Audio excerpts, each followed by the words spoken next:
Could the restless souls of Titanic's passengers still linger, drifting through its wreck, museum exhibits, and even the artifacts on display?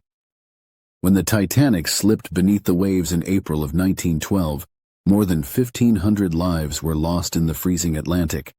For decades, the wreck lay undisturbed at the bottom of the ocean, until it was finally discovered in 1985.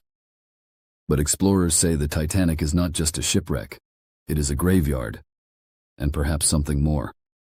Divers and submarine crews have reported seeing glowing orbs of light drifting near the ruins, lights that move with intelligence, not like currents or reflections.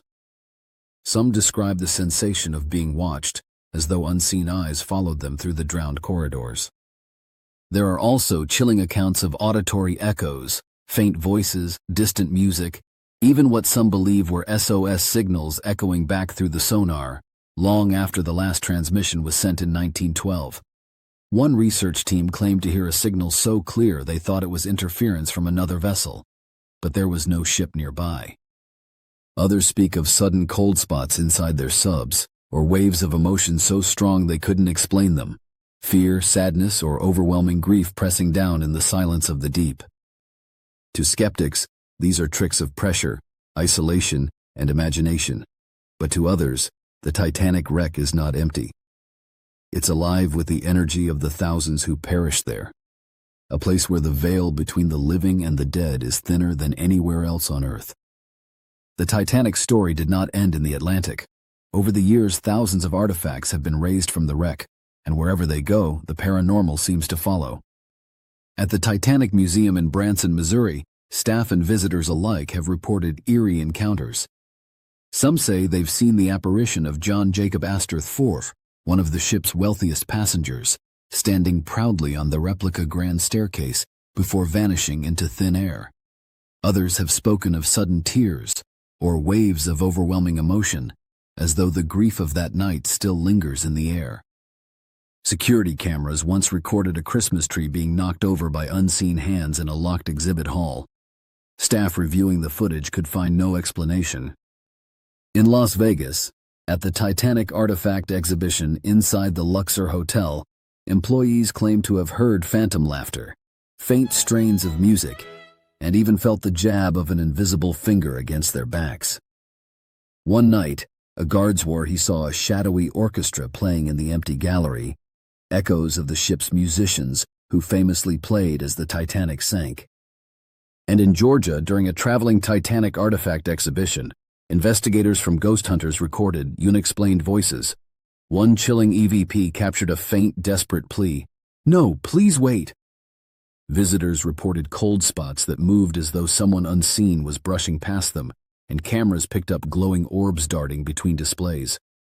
Even in Titanic Belfast, built on the very slipways where the ship was constructed, visitors have described hearing whispered Morse code messages.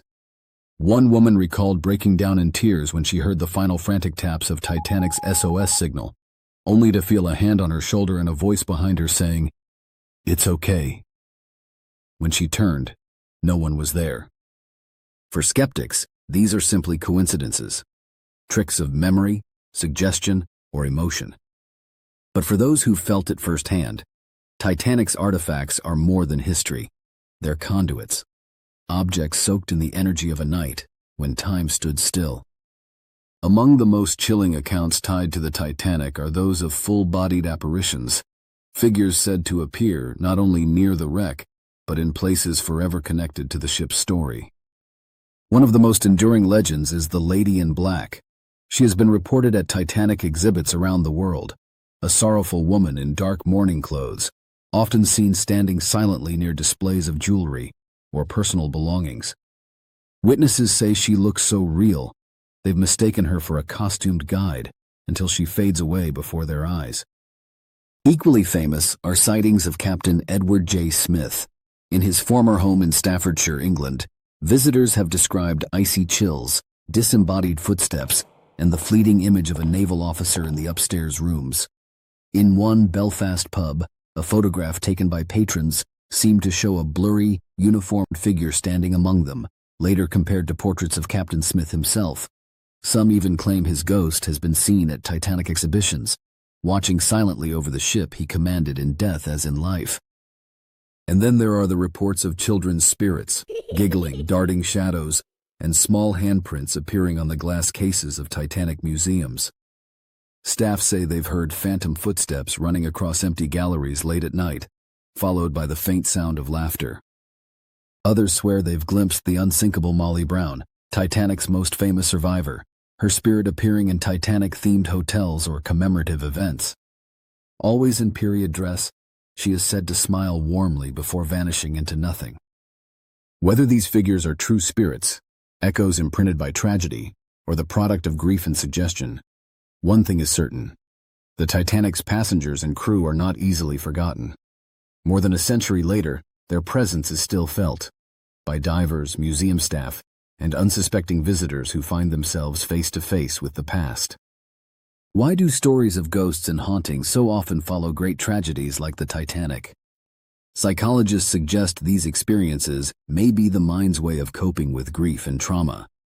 When confronted with sudden, overwhelming loss, our brains search for meaning. And sometimes that meaning takes the form of visions, voices, or sensations that feel profoundly real. A cold draft in a museum might be explained by air conditioning, but to a grieving visitor standing before the belongings of the dead, it can feel like the touch of a lost loved one. There is also the idea of collective trauma, when an event shatters not only individuals, but entire communities or nations. Paranormal stories become part of the shared language of grief. They give us a way to express what can't be put into words. The Titanic, with its thousands of victims and decades of cultural memory, is one of the most powerful examples of this. But for believers, there is another explanation. Paranormal investigators argue that such tragedies leave behind a psychic imprint, an energy so strong it lingers long after the bodies are gone. The Titanic, they say, is more than a wreck. It is a monument saturated with the final emotions of those who died: fear, sorrow, longing. These energies echo through time, manifesting as apparitions, voices, and inexplicable sensations. Whether psychological or supernatural, one fact is undeniable: countless people have reported encounters linked to the Titanic. Divers at the wreck, guards in museums, visitors standing before its artifacts, all claiming to have felt something they cannot explain. Perhaps these stories endure because they remind us of the people behind the history: passengers, crew, families, real lives cut short, but not forgotten. And maybe, just maybe, of something that exists beyond our understanding. The Titanic story has always been more than steel and rivets. It was a floating city filled with dreams, luxury, and hope, all swallowed by the Atlantic in a single night. But perhaps that's why its echoes still drift across the decades. Divers speak of glowing orbs in the deep, as if lanterns still guiding the lost. Visitors feel unseen hands in quiet museum halls, and some claim to have met the ship's captain or children forever playing in corridors of glass and shadow. Skeptics say these are tricks of suggestion, emotions stirred by one of history's greatest tragedies. But believers see something more: that when the Titanic sank, it left not only a wreck but an imprint, a story etched into the ocean itself. Maybe that's why, more than a century later, we still feel its presence, in whispers, in shadows, in artifacts that refuse to rest. The Titanic reminds us that history does not stay silent, and that sometimes the past still reaches out across the waves. So what do you think? Are these encounters spirits forever tied to the Titanic, or the weight of memory refusing to let go? Share your thoughts below, and join us again for another haunting story that refuses to be forgotten. Some stories refuse to stay buried, and we'll be here to tell the next one.